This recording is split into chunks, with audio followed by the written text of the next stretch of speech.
Hi everyone, I'm Tom from Big Bainan's Blacksmithing, and this is Caroline from Pario Gallico Historical Food and Crafts. We're here at the Chalke Valley History Festival, living in an Iron Age roundhouse that has been built by the Ancient Technology Centre. We're living here for an entire week while I'm doing certain crafts like blacksmithing and carpentry, and Caroline is also using historic paints, pigments, and basically we're just experiencing life in the Iron Age and hopefully doing a bit of myth busting as well. And that's the major part of it. We want to do a bit of myth busting because, especially about roundhouses, there's still a fair few ideas that shouldn't really be around anymore, but that still are. And one of the major one is, and we keep hearing that, people in the Iron Age, so just to mention it, the Iron Age would be 800 BC to 43 AD in Britain. We are portraying about 250 BC.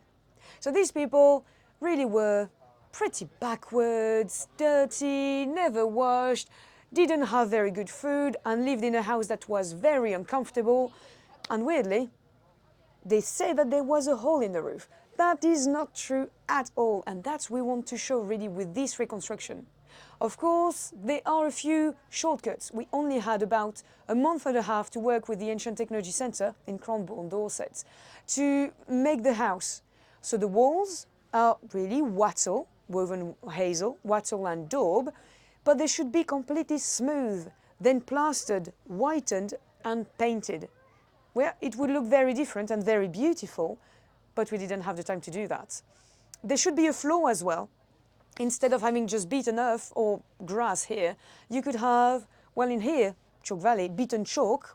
You could have even plank boards, things like that. But mainly, and that's just because it is my bugbear, there are no holes at the top of roundhouses. You don't need to. Actually, if you had a hole, the rain, every time it rains, which can be fairly often here, would fall straight away onto the hearth. You couldn't cook, keep yourself warm, have any light, and every time you open the one door in the roundhouse, you will have a draft taking all your sparks straight up to your roof, obviously causing a little bit of a fire problem.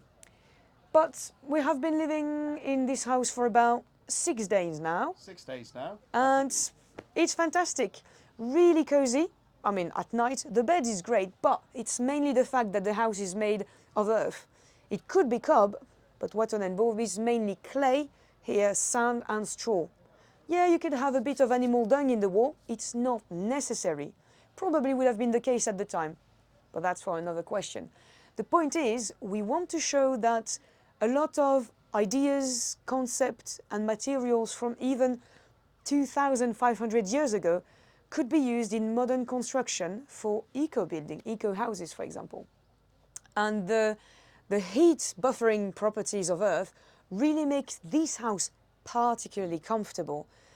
And we didn't even have to light a fire for 2 days now. Absolutely, we really haven't needed the fire to stay warm. During the day we've had fantastic sun, hitting temperatures of 28 degrees inside the house. It's remained nice and cool. But at night, when the temperature has been dropping in this valley, we've come back late at night, opened the doors, and you would have thought we'd had a fire going. It's so warm and cozy inside. And as we say, what we really want to get across is just how comfortable these houses could be. We have an actual bed, a carved bed that we're sleeping on. We have some furniture, we have good food, and frankly, it'll be a bit of a shame to leave the house at the end of the week, I think. Yes, yeah, the rent is cheaper.